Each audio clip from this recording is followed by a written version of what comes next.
অনেকটা নাটকীয়ভাবে আন্তর্জাতিক ক্রিকেটকে বিদায় জানিয়ে দিলেন বাংলাদেশের সাবেক অধিনায়ক তামিম ইকবাল। দুদিন আগেও চ্যাম্পিয়ন্স ট্রফির স্কোয়াডে তাকে পাওয়া নিয়ে অপেক্ষার কথা জানিয়েছিল বাংলাদেশ ক্রিকেট বোর্ড বিসিবি। তাদের সেই অনিশ্চয়তা কেটেছে তামিমের অবসরের ঘোষণায়। তাকে দেশের সবচেয়ে সুন্দর ওপেনিং ব্যাটার উল্লেখ করে কৃতজ্ঞতা জানিয়েছে বিসিবি। নিজেদের অফিসিয়াল ফেসবুক পোস্টে দেশের ক্রিকেটের অভিভাবক সংস্থা বার্তা দিয়েছে সাবেক টাইগার অধিনায়কের জন্য। বিসিবি লিখেছে, আন্তর্জাতিক ক্রিকেটে বাংলাদেশের সবচেয়ে সুন্দর ওপেনিং ব্যাটসম্যানের অবসর ঘোষণায় অসাধারণ একটি অধ্যায়ের সমাপ্তি হয়ে গেল।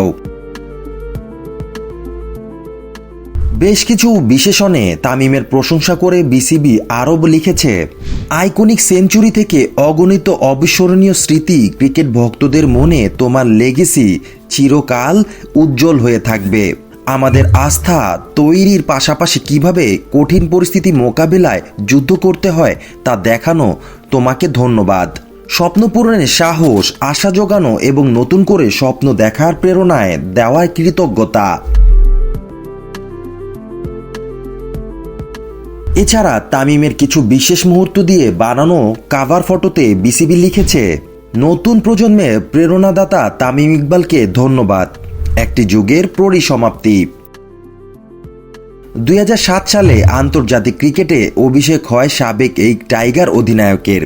3 সংস্করণ মিলে তামিম আন্তর্জাতিক ক্রিকেটে বাংলাদেশের পক্ষে দ্বিতীয় সর্বোচ্চ 387 ম্যাচ ও 448 ইনিংসে 15,192 রান করেছেন। আন্তর্জাতিক ক্রিকেটে সব মিলিয়ে 94 50 ও 25টি সেঞ্চুরি করেছেন তামিম ইকবাল।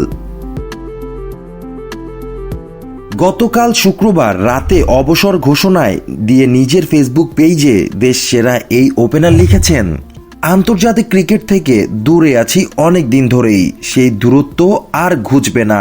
আন্তর্জাতিক ক্রিকেটে আমার অধ্যায় শেষ। অনেক দিন ধরেই এটা নিয়ে ভাবছিলাম। এখন যেহেতু সামনে চ্যাম্পিয়ন্স ট্রফির মতো বড় একটি আসর, আমি চাই না আমাকে ঘিরে আবার আলোচনা হোক এবং দলের মনোযোগ ব্যাহত হোক।